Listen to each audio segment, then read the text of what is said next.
있기를 바라겠습니다. 실장님, 이번 사고에 있어서 무안공항의 방위각 시설 로컬라이저의 콘크리트 둔덕이 사고 피해를 키웠다는 지적이 매우 큽니다. 실제로 항공기 기체가 동체 착륙을 하다가 콘크리트 둔덕에 충돌하며 폭발을 했는데 왜 활주로와 연결된 지점에 그렇게 단단한 시설물을 두었느냐 하는 원망과 의구심이 매우 큰 상황입니다. 국토부는 이 로컬라이저 문제 관련해서 12월 31일 그리고 1월 7일 두 차례 입장을 밝힌 바 있습니다. 맞습니까? 네, 맞습니다. 네, 슬라이드 보여주시죠. 12월 31일에 국토부가 보도 참고자료로 배포한 내용인데요. 무안공항의 로컬라이저는 관련 규정에 맞게 설치되었습니다. 라고 되어 있고, 내용은 공항 부지에 있고 장애물로 간주되는 모든 장비나 설치물은 부스러지기 쉬운 받침대에 장착한다고 규정되어 있지만 이 규정은 종단 안전구역 외에 설치되는 장비나 장애물에 대해서는 적용되지 않는다. 무안공항의 로컬라이저도 종단 안전구역 바깥에 설치되어 있는 거라서 규정 위반이 없다. 이렇게 보도자료를 내신 바 있습니다. 이게 합리적인 설명입니까, 실장님?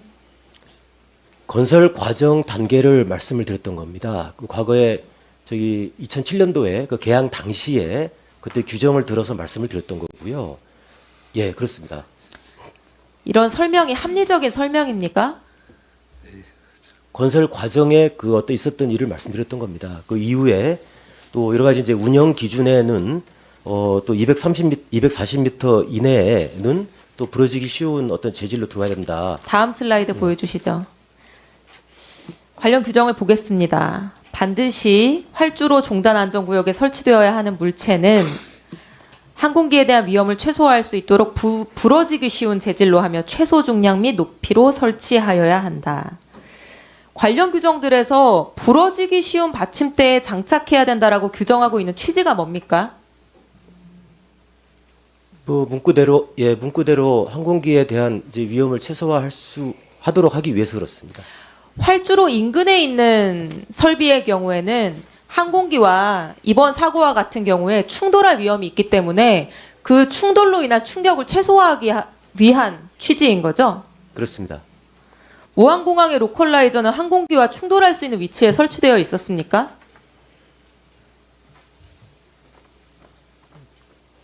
그건 여러 가지 상황에 따라 달라질 수 있을 것 같습니다. 충돌할 수 네. 있는 위치에 설치되어 있었습니까? 비행안전종단 구역을 설정하는 이유가 어느 정도 이 항공기가 이상 어떤 그 착륙을 했을 때 이번에 충돌했죠? 이번에 충돌했습니다. 충돌할 수 있는 위치에 설치되어 있었던 거죠? 다만 이제 그 어떤 동체 착륙이라든지 또 활주로 접점 위치에 실장님. 다 달라집니다. 예. 지금 이렇게 많은 사람이 죽은 엄청난 사고에 있어서 지금 국토부가 엉뚱한 해명을 내놓고 정부의 신뢰를 깎아먹고 있는 상황인 겁니다. 실장님. 보세요. 충돌할 수 있는 위치에 이 설비는 설치되어 있었고요.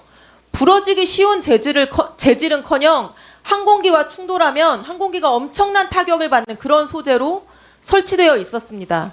단순히 건설 과정의 문제가 아니고요. 국토부가 12월 31일에 이렇게 당당하게 보도자료를 냈어요.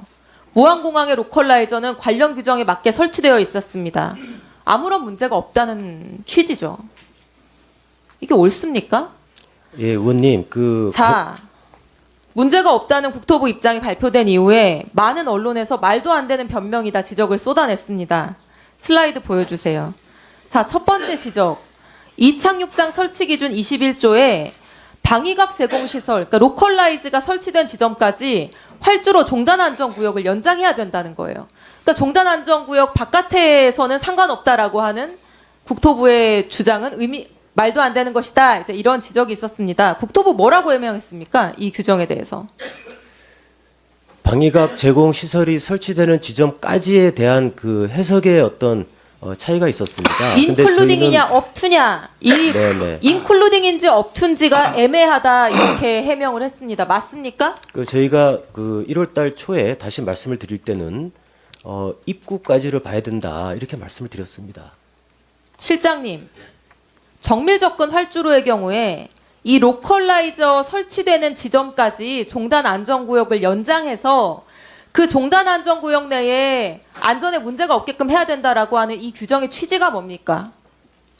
아까 말씀드렸던 것처럼 이제 안전성 확보입니다. 그리고 의원님께서 저 조항에 안전성 확보인데 이 로컬라이즈까지라고 되어 있는 게 인클루딩이냐 아니면 그 앞을 의미하는 업투까지냐 그게 지금 국토부한테 중요합니까? 이게 해명입니까? 의원님 그 07년도 건설 단계 때 규정을 말씀드렸던 거고요. 활주로 끝단에 그러니까 활주로 종단 안전 구역 외곽에 그런 구조물이 있었던 것 자체가 아니, 옳다는 그래서 말씀을 드린 건 설사 아닙니다. 업투여서 네. 로컬라이즈를 포함하지 않는다고 했을 때 그렇게 종단 안전구역 바깥에 있으면 철골 구조물로 단단하게 지어도 된다라고 한다면은 왜 김포국제공항의 로컬라이저는 종단 안전구역 바깥에 있으면서도 부러지기 쉬운 재질로 지었습니까? 네, 의원님 합리적인 설명이 안 되지 않습니까? 종단 그리고 다음 안전구역 슬라이드. 자, 두 번째. 착륙대 종단으로부터 240m 이내의 지역에서는 부러지기 쉬운 시설로 지어야 한다는 운영기준 109조. 여기에 대해서 국토부 뭐라고 해명했습니까? 이거 2003년에 생긴 규정이긴 한데 7년간의 유예기간이 있어서 2010년에 시행이 됐고 무안공항 2010년 이전에 지어진 공항이어서 적용 안 된다 이렇게 말씀하셨죠. 맞습니까? 맞습니까? 그러니까 그 당시 규정에는 적용이 되지 않았다 말씀드렸습니다. 이거 맞는 해명입니까? 경과기간 보통 어떨 때 둡니까? 기존 시설의 경우에 새로운 규정이 생기면 개보수가 필요하기 때문에 그것을 위해서 주는 게 바로 경과기간인 거죠. 맞습니까? 예, 의원님 이제 규정 위반과 이제 관련돼서 말씀해 주셨는데 경과기간 시행일의 법적 해석에 대해서 아주 기본적인 법적 해석에 대해서 제가 질문 드리는 겁니다. 그럼 2010년 전에 지어진 공항은 앞으로도 영원히 이런 규정 적용되지 않고 아무렇게나 튼튼한 설비 거기다 갖다 둬도 되고 2010년 이후에 지어진 공항에만 안전기준 따르면 된다 이렇게 해석하는 게 국토부 입장 아니죠? 강화된 운영 기준을 엄격히 적용했어야 한다고 생각합니다. 실장님, 처음부터 이 사고가 발생한 직후부터요. 국토부가 그런 자세로 말씀하셨으면 됩니다. 저도 이번에 일어난 이 거대한 사고가 현직 국토부 장관님이나 항공실장님의 잘못이라고 생각하지 않아요. 그러나 지금까지 이 공항이 설계되고 지어지고 운영되는 십수년의 기간 동안 국토부 그리고 지방항공청, 한국공항공사까지 이 모든 사람들의 무관심과 안일한 공항 관리가 이 사건을 만든 것은 저는 분명해 보입니다. 그렇다고 하면은 이게 무슨 경과 규정이 어떻고 종단 안전 구역이 어떻고 인클루딩인지 업툰지를 따지실 게 아니라 국토부가 이런 문제가 있음에도 불구하고 2015년에 무안공항에 이런 점을 지적한 용역 보고서까지 국토부가 받아본 그런 사실이 있음에도 불구하고 이거 제대로 하지 못했다라고 소명이 나와야 되는 거지 이렇게 당당하게 관련 규정에 맞게 설치되어 있습니다. 이런 식의 해명은 이 사고를 보는 우리나라 정부의 안일한 태도를 보여주는 것이고 우리 국민들을 불안에 더 휩싸이게 하는 거라고 생각을 합니다. 의원님 제가 답변을 좀 드리겠습니다. 네. 예, 이 초반에 국토부에서 실무적으로 아까 설명자로 내고 한 것은 이 규정의 물리적인 해석에 너무 좀 쫓아짜는 하는 그런 아쉬움이 있고요. 지금 현재 저희가 공식적으로 말씀드린 건 아까 윤영순 의원님 질의에 답변하셨듯이 뭐 내외 이런 걸 불문하고 그게 이런 비상 상황에서는 10m, 20m가 큰 의미가 없습니다. 그래서 어차피 이 세이프티 존이라는 것은 비상 상황에 대비해서 만들어 놓은 것이기 때문에 그게 무슨 규정상 업투인지 인크루든지 그런 게 아니고 그 비행기가 이 제동력을 이 컨트롤을 잃어버린 비행기가 어디로 갈지 알 수가 없는 거 아닙니까? 그래서 그런 비상 대비 지역 부근에 이런 위험한 시설물을 둔 것은 굉장히 잘못된 일이다 하는 것이 저희들의 공식적인 입장입니다. 그래서 이 위화를 막론하고 현재 위험이 있는 7개 시설은 즉시 시정 조치에 들어가겠다라고 지금 말씀을 드리고 있고요.